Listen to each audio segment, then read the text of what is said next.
Listen, I really wanted to get this video out, so here it is. Countless scripts later, this is what you're getting. Game bad? Game world? Much better. Hi, my name is Snacks, and you're watching Pixel Passport. Okay, I figure I'll elaborate just a little. I went into this game for a single reason. Even though I had heard the game is pretty terrible time and time again, there was one video that made me think that the slog would be worth it. It pitched the idea that at the end of the game, it all comes together as you rush over a freshly complete bridge to take down the last bad guy as an epic rendition of Painted Black plays in the background. And it feels awesome.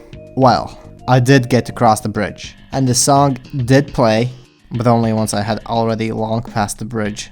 I sat there at the end of the bridge, listening to the song, thinking, was playing through the game worth it?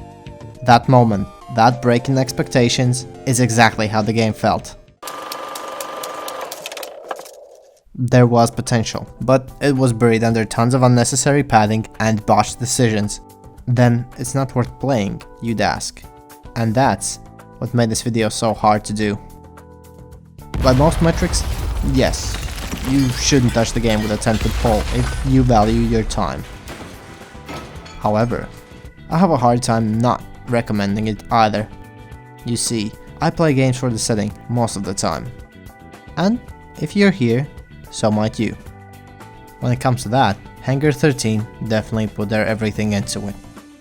Despite hiccups off the main path, the game does a phenomenal job drenching you in a southern 60s vibe.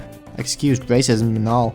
There's cars that feel wavy and stylish, there's music that's apt for the mood, and oh does the game hit it out of the park with it in some parts. There's clothing and architecture that feels just right, and the characters, while clearly tropey, are excellent for getting you into the thick of things. During the game you get to visit a variety of places, most of which feel properly lived in. You can, without a doubt, feel the Mafia DNA in there, but it does show cracks. I mentioned hiccups. Well, there's plenty. Is it an area that's not on the critical path? It's most likely slapped together with liberally reused assets. Not that reusing assets is bad in itself, but everyone seems to love horse racing. A lot of the shanty looking houses look so much alike that it becomes impossible to distinguish which one is which. And there just seem to be a lot of places that haven't been given much thought and feel a little dead. You can make up your own explanations for them if you'd like, but let me let you in on a secret. You don't need to care. Really, you might not have to visit more than a couple of these places even. While I do recommend the game and hope you give it an honest go, I do so with an asterisk. Do only the absolute minimum the game asks of you. The game has a problem with bloat. When it was being made, management decided that the faults addressed to the previous game should be dealt with and it should be made more like its competitor, GTA. This led to a strained schedule and resources, with many issues being ignored until it was too late to change them. Namely, a lot of the game consists of boring, repetitive takeover missions.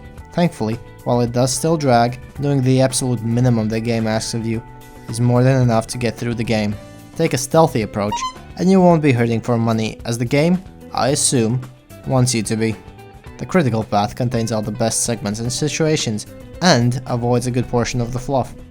Ultimately, finishing the game felt satisfying to me, and I would recommend it to anyone who feels like a setting of 60s southern gangsters would be their cup of tea.